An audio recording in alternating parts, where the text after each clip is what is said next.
Moi c'est Benjamin, donc 27 ans. Donc je me suis engagé à l'armée en 2011, le 3 mai 2011. Je me suis engagé au premier IMA à Angoulême, premier régiment d'infanterie de marine à Angoulême, où j'étais pilote VBL et tireur de précision. Donc opération Serval au Mali, donc de février 2013 à juillet 2013. Et donc suite à cette opération, après du coup j'étais en arrêt, en congé longue durée maladie, donc pour stress post-traumatique. Ça a été progressif en fait, parce que ça a été petit à petit, donc changement de comportement, d'hypervigilance, du stress qui s'est mis en place, des cauchemars, des reviviscences de scènes qu'on a fait là-bas, donc petit à petit. Et, euh, et du coup, forcément, donc après consultation avec psychologue et compagnie, et puis c'est là où on m'a expliqué ce que c'était que le stress post-traumatique, parce qu'en fait je ne savais pas. Et du coup, c'est là où tu découvres ce côté-là. Et maintenant, là, ça fait 3 ans, et 3 ans que je continue là-dedans, quoi. Je ne saurais pas dire quoi exactement, en fait. Je pense que c'est l'ensemble de l'opération qui a fait ça. Parce que c'est même le stress post-traumatique, c'est pas, comment dire, c'est pas moi qui me suis rendu compte clairement que j'avais ce problème-là. C'est plus mon entourage et ouais, c'est surtout mon entourage en fait qui a déclenché l'alerte un peu en disant oui, là il y a quelque chose qui va pas, t'es pas bien.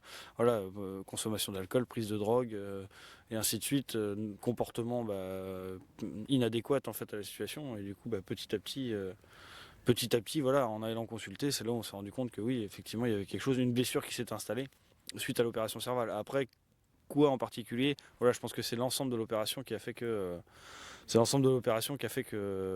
je me suis retrouvé, je ne saurais pas te dire quoi, mais de toute façon l'opération en elle-même est traumatisante, enfin, sur son ensemble, donc je pourrais pas te dire quoi exactement, qu'est-ce qui était l'élément déclencheur. Ouais, il y a eu les permes en fait. On est rentré, on a eu les permes. Et retour des permes, je suis retourné au régiment, et puis là je voyais que j'avais plus l'envie en fait, clairement j'avais plus envie, et puis je commençais voilà, à pas mal boire, pas mal prendre de drogue et compagnie, et c'est là où je me suis rendu compte que là fallait mettre le haut là, parce que ça allait trop loin, quoi. C'était plus du boulot, quoi, on va dire. Donc c'est là où j'ai déclenché le signal d'alarme, et puis après tout s'est mis en place. Mais après te dire quand la première consultation, non, je me souviens pas exactement. Bah si, enfin je me suis embrouillé avec mon chef de peloton un matin parce que j'étais bourré. Justement, ça a commencé comme ça, quoi. Et je lui ai dit, justement, si c'est ça. Je lui ai dit, j'aimerais bien aller consulter parce que je vais pas bien, je fais des cauchemars, je consomme de l'alcool, machin, donc enfin c'est pas bien. Je voudrais aller, je voudrais aller consulter pour en parler avec les médecins, quoi. Et mon chef de peloton a refusé parce qu'on avait en fait on préparait un Santac juste après. Donc j'étais l'un des meilleurs pilotes et il voulait pas perdre son pilote juste avant le Santac, voilà, quelque chose. Donc moi je lui ai dit, ben non, mais là mon lieutenant, c'est ma vie, c'est ma santé, donc je lui ai dit si je veux aller consulter, j'ai le droit, c'est un droit que j'ai. Et on s'est pris la tête à cause de ça. Donc je suis parti un peu perdre des fracas, je suis parti du régiment. Ils n'ont pas voulu que je parte, je suis passé par-dessus le mur du régiment, je suis parti de mon plein gré. En fait, je suis allé consulter mon médecin dans le civil, dans un premier temps. Et après, suite à cet arrêt de travail, en fait, là j'étais reconvoqué à l'infirmerie du régiment qui, là, on a mis en place le protocole de suivi psychiatrique en fait à l'hôpital à Bordeaux. Et après, donc maintenant, je suis à Paris, à l'hôpital à Paris. Clairement, c'est des consultations pour me donner des médicaments, pour me donner un traitement, ouais, mais pas. Il y a pas de, enfin pour moi, il n'y a pas de suivi psychologique proprement parlant, quoi. Si j'y vais pas, si, enfin c'est à mon initiative, quoi.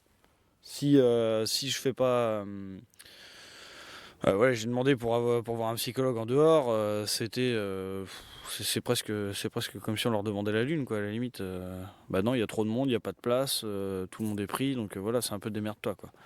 Donc non, c'est surtout un suivi, on donne un traitement et puis basta, quoi. Comme là j'ai fait hier, je suis allé à Bégin, ça a pris un quart d'heure, elle m'a donné elle m'a renouvelé mon ordonnance et basta, quoi. Ça s'arrête là, quoi. Il y a pas de dialogue, il n'y a pas d'échange, il y a pas de. C'est surtout un traitement médicamenteux, quoi. Il y a pas de suivi. Après, le seul point positif que je peux dire là-dedans, c'est la CABAT qui fait un super travail et qui eux mettent en place vraiment en fait, qui mettent en place des stages là pour vraiment pour les blessés.